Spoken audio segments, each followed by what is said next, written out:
할렐루야. 네. 앞서 말씀드린 제 이야기는 그냥 제가 온전한 가야교회 목사로서 있고 싶어서 드린 말씀이니까 마음에 두지 마시고 더 많이 기도해 주시면 감사하겠습니다. 히브리서의 말씀 가운데 11장의 말씀은 정말 우리가 어떻게 믿음으로 하나님 앞에 살아내야 되는가에 대해서 분명하게 신앙의 위인들 몇몇 사람들을 증거해 가면서 우리 가운데 말씀을 주고 있는데요. 여러분, 사람이 이 땅을 살면서 죽고 난 이후에 남는 게 뭐가 있습니까? 뭐가 남을까요? 이름 남죠. 묘비 한 구석에 이름 하나 남게 되는데 참 아이러니하죠. 평생의 삶을 열심히 살다가 인생을 마쳤을 때 내가 수고해서 얻은 모든 것들을 하나도 가지고 갈 수 있는 게 없다는 거예요.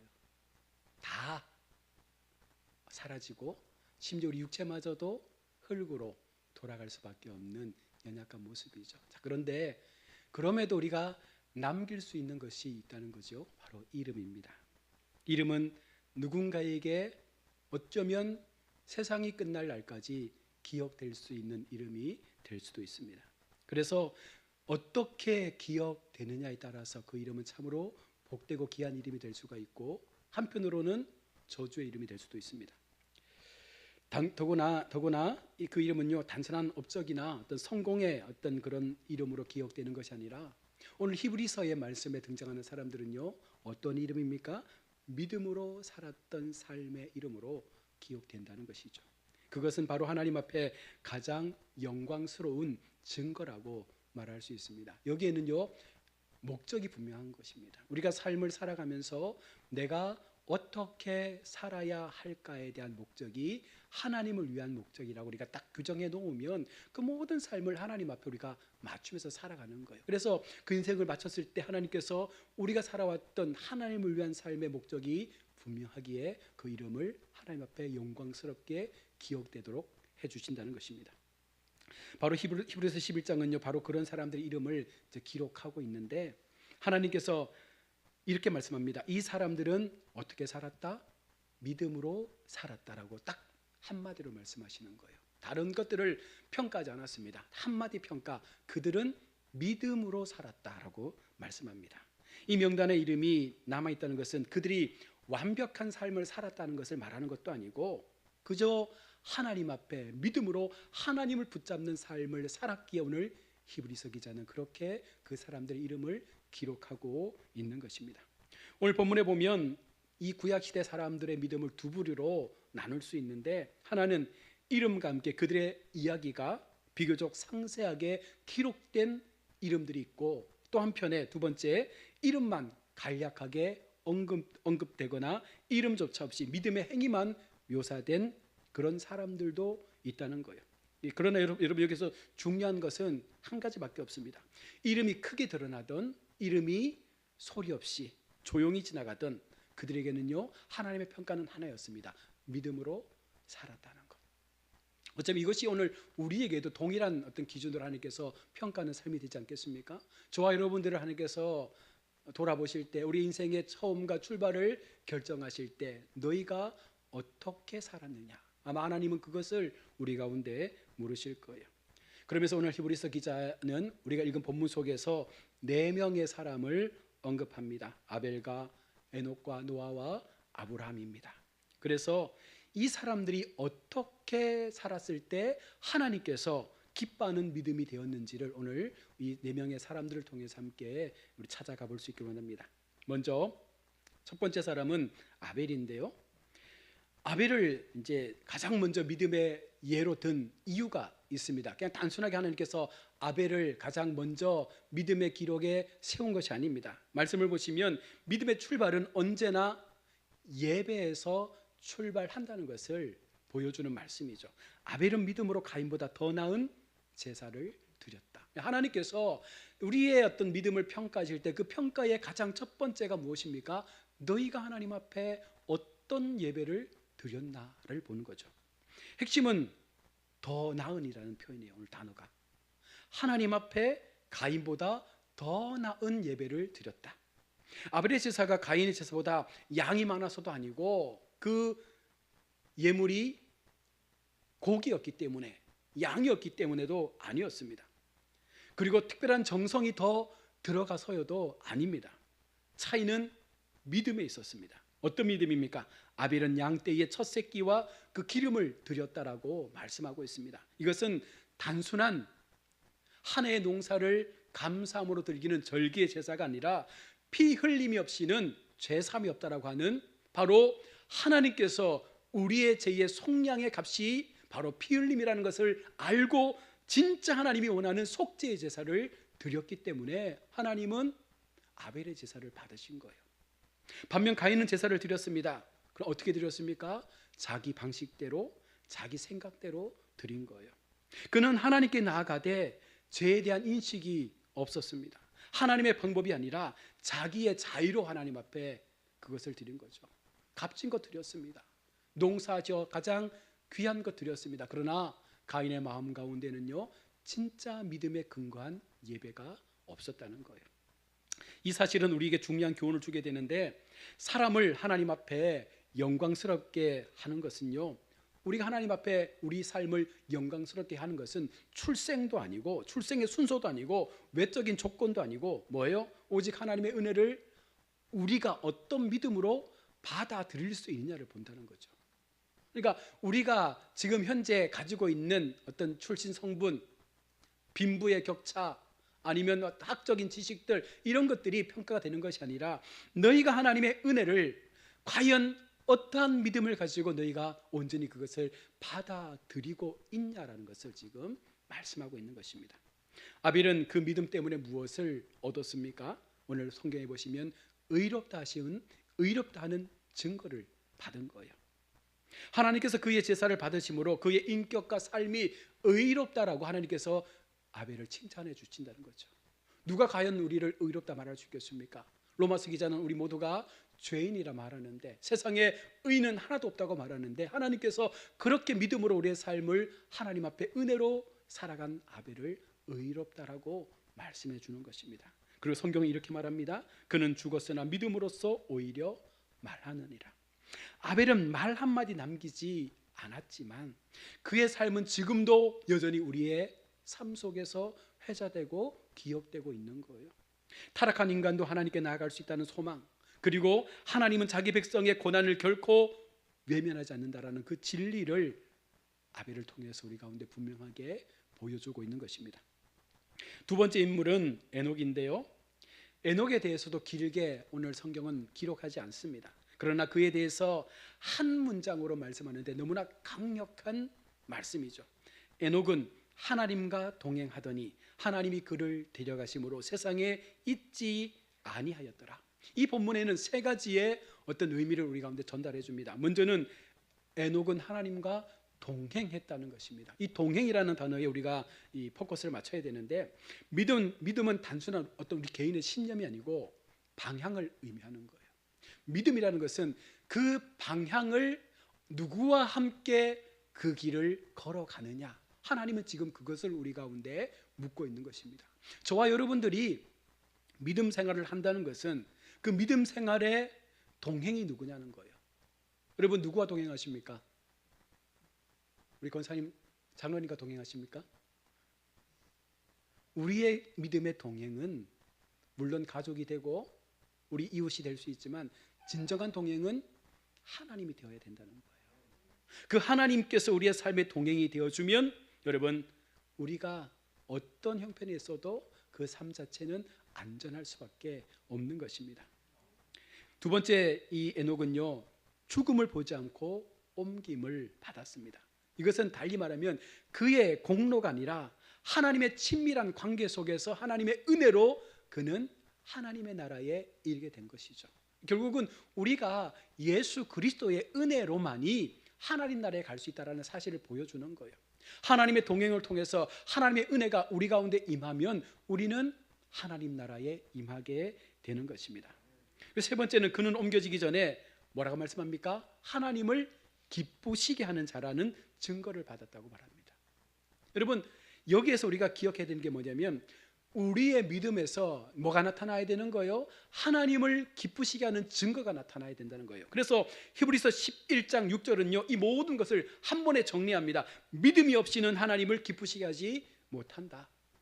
다시 말해서 우리가 하나님 앞에 믿음을 가졌다면 하나님이 우리 때문에 기뻐해야 된다는 거예요.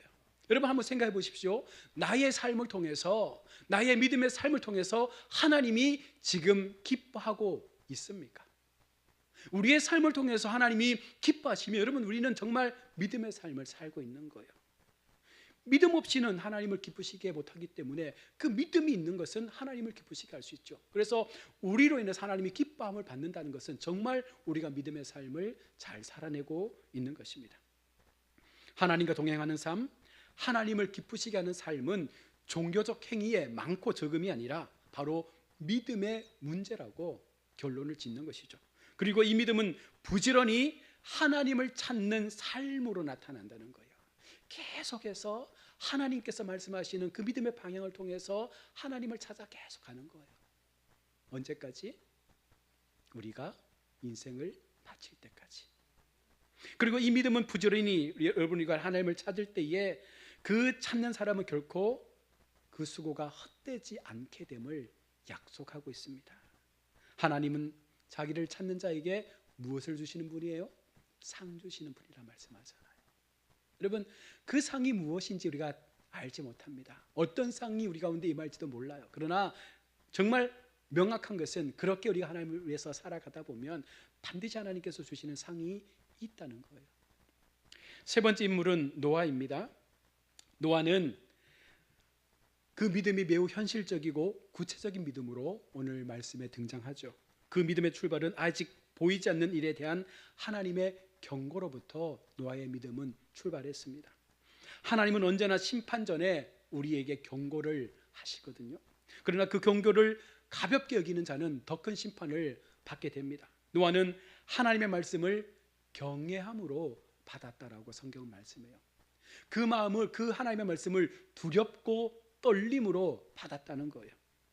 믿음은 먼저 마음을 움직이고 그 다음 뭘 움직입니까? 우리의 삶을 움직이는 거예요. 그래서 진짜 믿음이 있는 사람이라고 말할 때 그 믿음의 가치는요, 그 말씀이 내 삶의 자리에 머물러 있는 것이 아니라 그것을 내 삶의 자리에서 확장시킬 수 있는 행동하는 신앙의 모습이 나타날 때 그 믿음이 살아있는 믿음이 되는 거예요.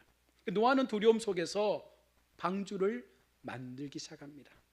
그 믿음은 수십 년의 시간을 계속해서 조롱과 핍박 속에서 그것을 오직 하나님만 바라보았기 때문에 그 방주의 작업을 100년이 넘는 시간 동안 진행할 수가 있었던 거죠. 산 꼭대기에다가 방주를 만들어요.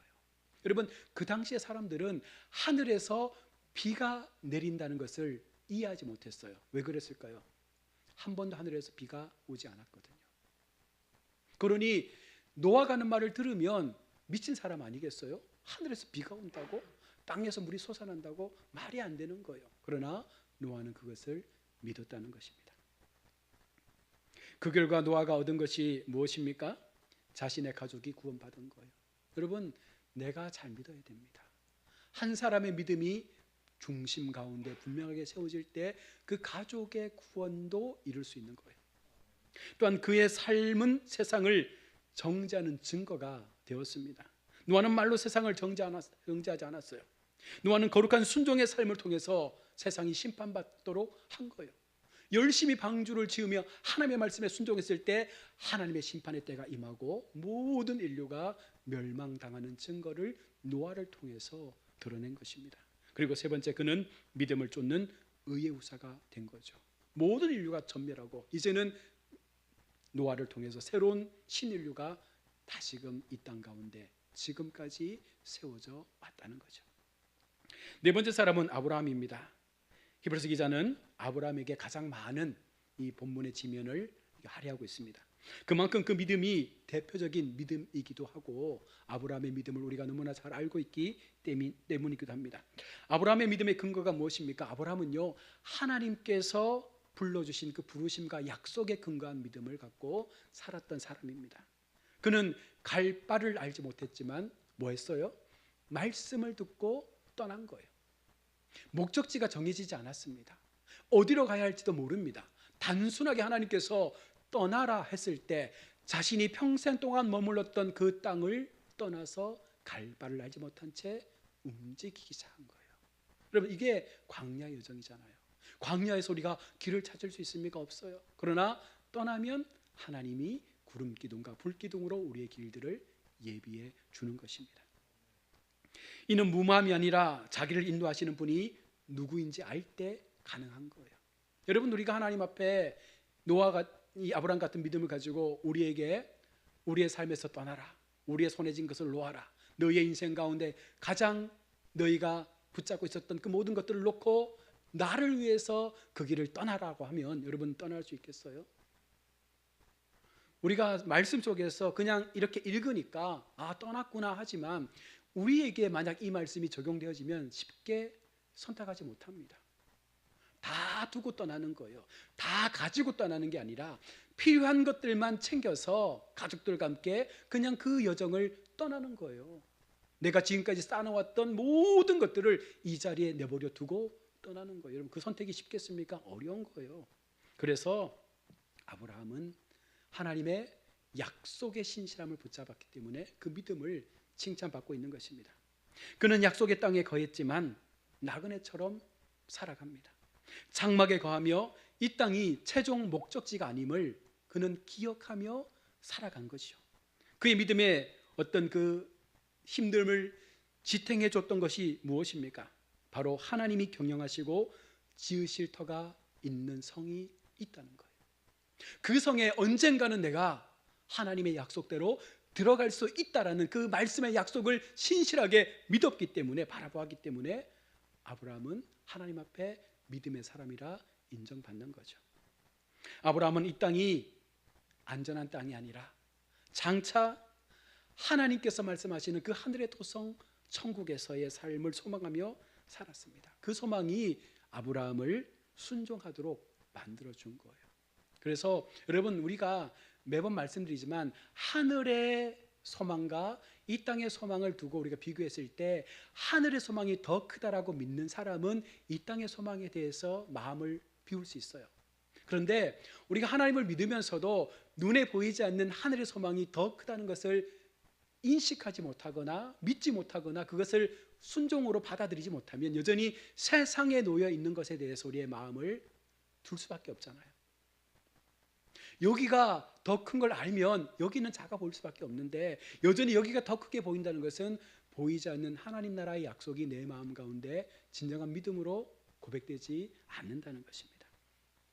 아브라함은 이 땅이 온전한 땅이 아님을 알고 있었어요. 진짜 하나님의 영원한 소망은 하나님 나라에 있음을 알았기에 그는 순종의 삶으로 그 길을 떠날 수 있었습니다. 그래서 오늘 말씀 속에서 우리는 믿음으로 불릴 우리의 이름이 되어야 함을 함께 주님 앞에 고백할 수 있길 바랍니다.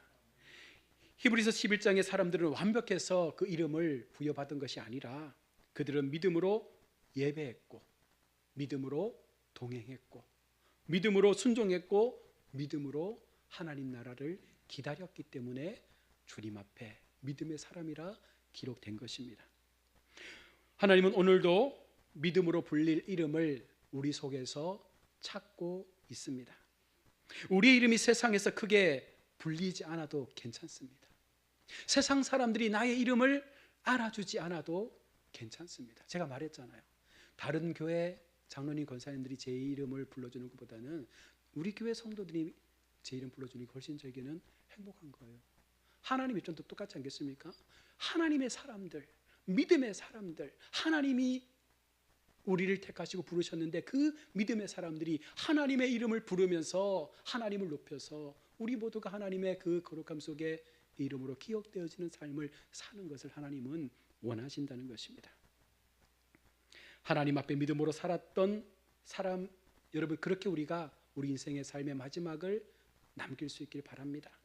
그 삶을 사는 우리 모두가 주님 앞에 정말 아름다운 이름으로 기록되어져서 우리 모두 주님 앞에 그런 믿음의 고백을, 감사의 고백을 올려드릴 수 있는 우리 성도들이 되시기를 축복합니다. 말씀을 맺습니다. 수많은 이름들이 세상의 역사 속에서 흘러가고 지나가고 묻히고 높여지기도 합니다. 그러나 여러분, 우리 예수 믿는 그리스도인들은 어떤 이름으로 살아야 되겠습니까? 우리는 어떤 믿음으로 살아야 되겠습니까? 하나님 앞에 오늘 4명의 믿음의 선진이 보여주었던 그와 같은 삶의 모습처럼 하나님을 향한 예배 중심, 하나님의 동행의 은혜, 하나님께서 주시는 그 약속의 말씀의 순종, 여러분 그 모든 것들이 하나님께 고정되어져서 하나님께서 나를 얼마나 사랑하시고 붙잡고 계시는지를 우리가 기억하면서 이 나그네 여정들을 마지막까지 미련 없이 살아갈 수 있는 우리 인생들이 되기를 주의 이름으로 축원합니다. 아멘. 기도하겠습니다.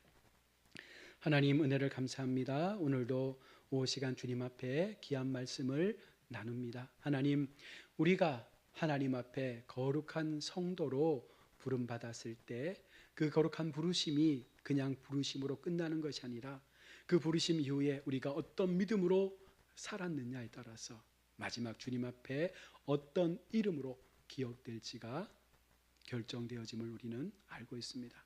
하나님 앞에 온전한 자로, 믿음 있는 자로, 하나님 앞에 하나님을 바라보는 자로, 소망을 주님 앞에 두는 자로, 날마다 주님과 동행하는 자로, 약속을 신실하게 붙잡고 주님 앞에 그 믿음의 약속을 향하여 나아가는 자로 그렇게 살아갈 때 우리 주님께서 우리에게도 믿음으로 살았던 가야께 누구누구라고 분명 말씀해 주실 것입니다.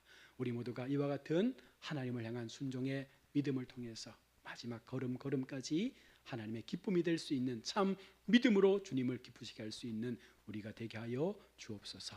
거룩하신 예수님의 이름으로 기도드립니다. 아멘. 찬송가 314